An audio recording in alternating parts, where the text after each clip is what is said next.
Hello everyone, welcome back to VRR tutorials. ఈ సెషన్లో మనం మరొక చిన్న కథ ద్వారా హిందీ నేర్చుకునే ప్రయత్నం చేయబోతున్నాం. ఇప్పటికే హిందీ నేర్చుకోవడానికి కొన్ని కథలను మన ఛానల్లో పోస్ట్ చేయడం జరిగింది. ఒకవేళ మీరు ఆ వీడియోస్ చూడకపోతే ఈ వీడియో క్రింద డిస్క్రిప్షన్లో ఆ లింక్స్ని ప్రొవైడ్ చేశాం. ఆ వీడియోస్ కూడా చూడండి, మీకు చాలా ఉపయోగపడతాయి. కథలోకి వెళ్లే ముందు ఈ కథలో ఉన్న హిందీ పదాలకు అర్థాలు తెలుసుకుందాం. సగే సొంత, సగే సొంత. విపరీత్ వ్యతిరేకం, విపరీత్ వ్యతిరేకం. కంజూస్ పిసినారి, కంజూస్ పిసినారి. ఫిజూలీ ఖర్చీ అనవసరమైన ఖర్చులు, ఫిజూలీ ఖర్చీ అనవసరమైన ఖర్చులు. ధ్యాన్ పూర్వక్ శ్రద్ధగా, ధ్యాన్ పూర్వక్ శ్రద్ధగా. ముఠ్ఠీ పిడికిలి, ముఠ్ఠీ పిడికిలి. Code కుష్ఠువ్యాధి, code కుష్ఠువ్యాధి. గంభీరత గంభీరం, గంభీరత గంభీరం. ధన్వాన్ ధనవంతుడు, ధన్వాన్ ధనవంతుడు. నిర్ధన్ పేదవాడు, నిర్ధన్ పేదవాడు. సంతులన్ సమతుల్యత, సంతులన్ సమతుల్యత. एक आदमी के दो पुत्र थे, राम और श्याम. एक आदमी के ఒక మనిషికి దో పుత్ర థే, పుత్ర అంటే కొడుకులు, ఇద్దరు కొడుకులు ఉండేవారు, రామ్ మరియు శ్యామ్. दोनों थे तो सगे भाई, पर एक दूसरे के बिल्कुल विपरीत. दोनों थे तो सगे भाई, दोनों थे तो అంటే ఇద్దరు, సగే భాయి సొంత అన్నదమ్ములు. పర్ ఏక్ దూసరేకే బిల్కుల్ విపరీత్ అంటే ఒకరికొకరు పూర్తిగా విపరీత్ అంటే వ్యతిరేకం. దోనో థే తో సగే భాయి పర్ ఏక్ దూసరేకే బిల్కుల్ విపరీత్ అంటే ఇద్దరు సొంత అన్నదమ్ములు అయినప్పటికీ ఒకరికొకరు పూర్తిగా వ్యతిరేకం. రామ్ బహుత్ కంజూస్ థా, కంజూసి అంటే పిసినారితనం. రామ్ బహుత్ కంజూస్ థా, రామ్ చాలా పిసినారివాడు. వహీ శ్యామ్ కో ఫిజూలీ ఖర్చీకి ఆదత్ థీ, వహీ అదే శ్యామ్ కో శ్యామ్కి ఫిజూలీ ఖర్చీ అంటే అనవసరమైన ఖర్చులు, ఆదత్ అంటే అలవాటు, అలవాటు ఉంది. दोनों की पत्नियां भी उनकी इस आदत से परेशान थी. दोनों की पत्नियां ఇద్దరి భార్యలు भी కూడా ఉన్కి ఇస్ ఆదత్, ఆదత్ అంటే అలవాట్లు, ఉన్కి వాళ్ళ, ఇస్ ఆదత్ సే ఈ అలవాట్ల వల్ల, పరేషాన్ థీ ఆందోళన చెందేవారు. రామ్ బహుత్ కంజూస్ థా, వహీ శ్యామ్ కో ఫిజూలీ ఖర్చీకి ఆదత్ థీ.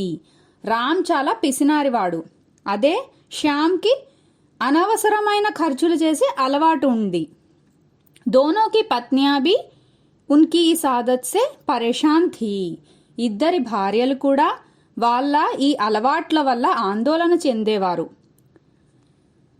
घर वालों ने दोनों को समझाने के बहुत प्रयास किए, पर न राम अपनी कंजूसी छोड़ता, ना ही श्याम अपनी फिजूली खर्ची से बाज आता. घर वालों ने అంటే ఇంట్లో వాళ్ళు, దోనో కో ఇద్దరిని, సంఝానే అంటే ఒప్పించడానికి, బహుత్ ప్రయాస్ కియే ఎన్నో ప్రయత్నాలు చేశారు, పర్ కానీ, నా రామ్ అప్నీ కంజూసి ఛోడ్తా అంటే రామ్ తన కంజూసి పిసినారితనం, ఛోడ్తా వదిలేవాడు కాదన్నమాట. నాహి శ్యామ్ అప్ని ఫిజూలీ ఖర్చీసే బాజ్ ఆతా అంటే శ్యామ్ కూడా తన దుబారా ఖర్చులు వదిలేవాడు కాదు. ఘర్వాలోనే दोनों को समझाने की बहुत प्रयास किए, पर ना राम अपनी कंजूसी छोड़ता, ना ही श्याम अपनी फिजूली खर्ची से बाज आता. ఇంట్లో వాళ్ళు వాళ్ళిద్దరిని ఒప్పించడానికి ఎన్నో ప్రయత్నాలు చేశారు, కానీ రామ్ తన పిసినారితనం వదిలేవాడు కాదు, మరియు శ్యామ్ తన దుబారా ఖర్చులు వదిలేవాడు కాదు. एक बार गांव के करीब ही एक सिद्ध महात्मा का आगमन हुआ. एक बार ఒకసారి गांव के करीब ही అంటే గ్రామానికి దగ్గరకు एक सिद्ध महात्मा ఒక సిద్ధ మహాత్ముడు ఆగమన్ హువా వచ్చాడు. పితానే సోచా తండ్రి ఇలా ఆలోచించాడు. क्यों ना उन्हीं से इस समस्या का समाधान पूछा जाए. పితానే సోచా తండ్రి ఇలా ఆలోచించాడు. క్యూ నా ఎందుకు ఉన్హీ సే వారితోనే ఈ సమస్యకా అంటే ఈ సమస్యకు సమాధాన్ పూచా జాయే సమాధానం అడగకూడదు. और మరియు అగ్లే హీ దిన్ వే మహాత్మాజీ కే పాస్ పహుంచే. అగ్లే హీ దిన్ అంటే మరుసటి రోజే వే అతడు మహాత్మాజీ కే పాస్ మహాత్ముడి వద్దకు పహుంచే చేరాడు. एक बार गांव के करीब ही एक सिद्ध महात्मा का आगमन हुआ. ఒకసారి ఒక సిద్ధ మహాత్ముడు గ్రామంకు దగ్గరకు వచ్చాడు. पिता ने सोचा क्यों ना उन्हीं से इस समस्या का समाधान पूछा जाए और अगले ही दिन वे महात्मा जी के पास పహుంచే. తండ్రి ఇలా ఆలోచించాడు. ఎందుకు ఈ సమస్యకు సమాధానం అతడినే అడగకూడదు. మరియు మరుసటి రోజే అతడు మహాత్ముడి వద్దకు చేరాడు. महात्मा जी ने ध्यान पूर्वक उनकी बातें सुनी और अगले दिन दोनों पुत्रों को लेकर आने को कहा.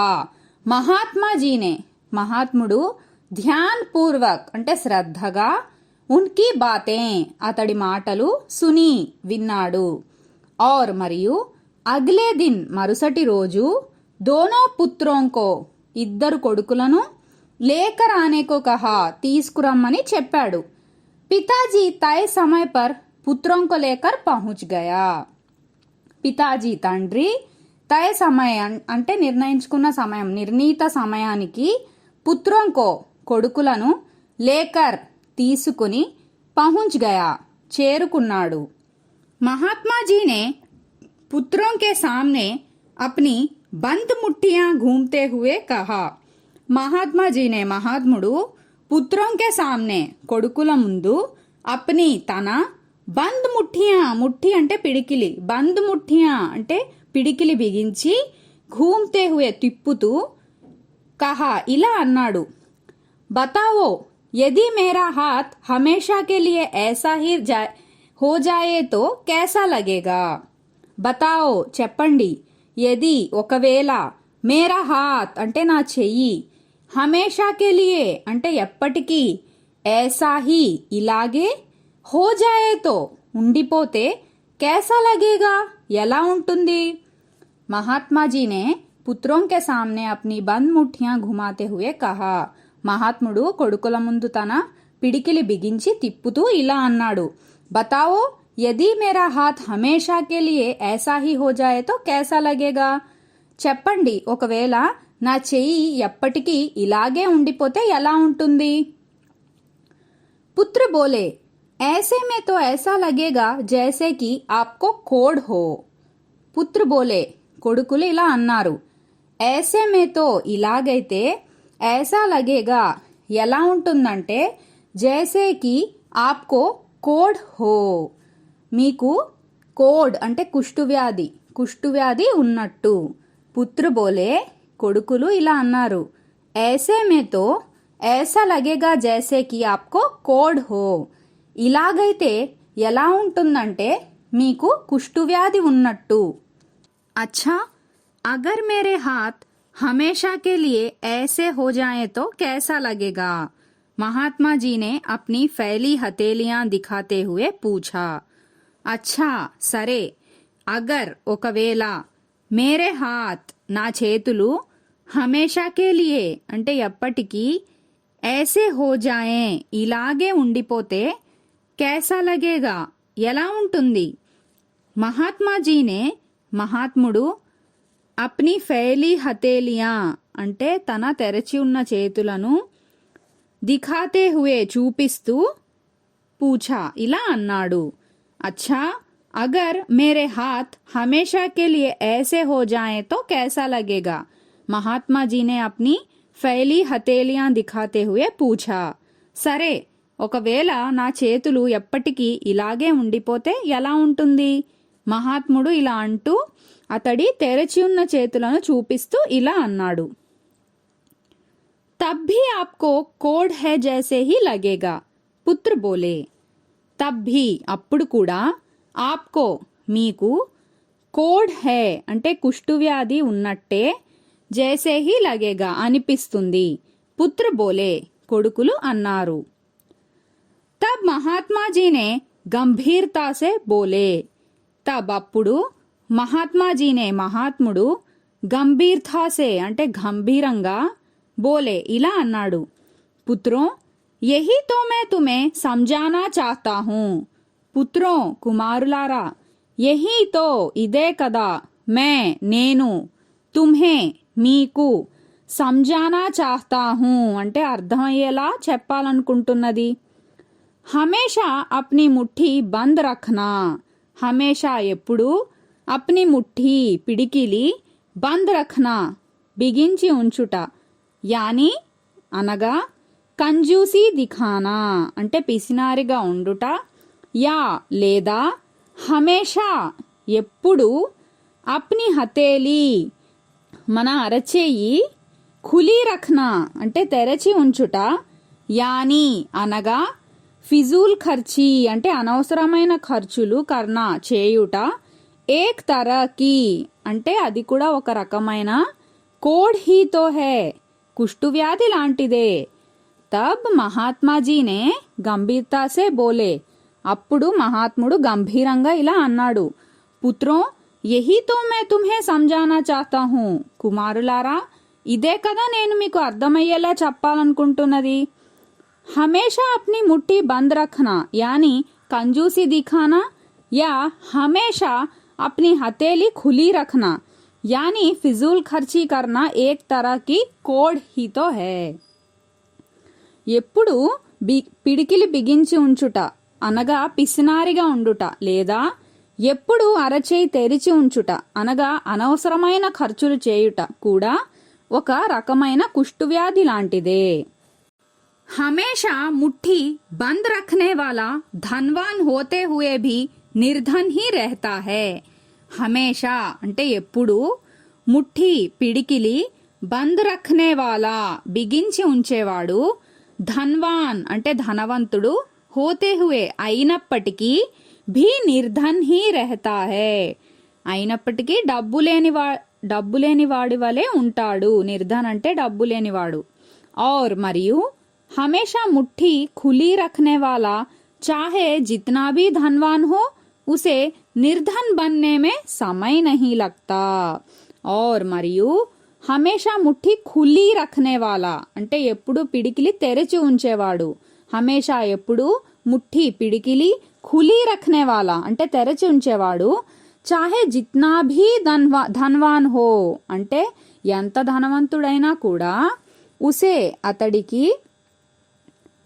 నిర్ధన్ బన్నేమే అంటే పేదవాడు అవ్వడానికి సమయ నహీ లగేగా సమయం పట్టదు सही व्यवहार है कि कभी मुट्ठी बंद है तो कभी खुली तभी जीवन का संतुलन बना रहता है सही व्यवहार है कि అసలు వ్యవహారం ఏమిటంటే కభీ ముఠ్ఠీ బంద్ హై అంటే ఒకసారి పిడికిలి బిగించి ఉంచితే తో కభీ ఖులీ మరోసారి తెరచి ఉంచాలి తభీ అప్పుడే జీవన్ కా సంతులన్ అంటే జీవితం సంతులన్ బనా रहता है సంతులన్ అంటే సమతుల్యత సంతులన్ బనా रहता है సమతుల్యతగా ఉంటుంది హమేషా ముట్టి బంద్ రఖనే వాలా ధన్వాన్ హోతే హుయే భీ నిర్ధన్ హీ रहता है ఎప్పుడు పిడికిలి బిగించి ఉంచేవాడు ధనవంతుడైనప్పటికీ డబ్బు లేని వాడి వలె ఉంటాడు और మరియు हमेशा मुट्ठी खुली रखने वाला चाहे जितना भी धनवान हो उसे निर्धन बनने में समय नहीं लगता మరియు ఎప్పుడు పిడికిలి తెరచి ఉంచేవాడు ఎంత ధనవంతుడైనా కూడా పేదవాడు అవ్వడానికి సమయం పట్టదు సహీ వ్యవహార్ హై కి కభీ ముఠ్ఠీ బంద్ హై తో కభీ ఖులీ తభీ జీవన్ కా సంతులన్ బనా రహతా హై అసలు వ్యవహారం ఏమిటంటే ఒకసారి పిడికిలి బిగించి ఉంచితే మరోసారి తెరచి ఉంచాలి అప్పుడే జీవితం సమతుల్యతగా ఉంటుంది పుత్ర మహాత్మాజీ కి బాత్ సమజ్ చుకే థే పుత్ర కుమారులు మహాత్మాజీకి బాత్ మహాత్ముడి మాటను సమజ్ చుకే థే అర్థం చేసుకున్నారు. अब उन्होंने मन ही मन सोच समझकर ही खर्च करने का निश्चय किया.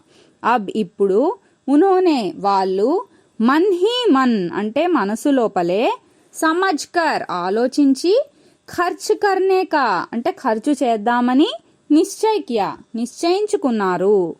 పుత్ర महात्मा की बात समझ चुके थे. अब उन्होंने मन ही मन सोच समझकर ही खर्च करने का निश्चय किया. కుమారులు మహాత్ముడి మాటను అర్థం చేసుకున్నారు. ఇప్పుడు వాళ్ళు మనసు లోపలే ఆలోచించి ఖర్చు చేద్దామని నిశ్చయించుకున్నారు. హలో లర్నర్స్, మీరు కథ విన్నాక మీ సొంతంగా హిందీలో కథ చెప్పడానికి ప్రయత్నించండి. మీకు ఒకవేళ ఏమైనా డౌట్ ఉంటే అప్పుడు మళ్ళీ వీడియో చూడండి. ఇలా మీరు పదే పదే ప్రయత్నిస్తే హిందీ సులువుగా నేర్చుకోగలుగుతారు.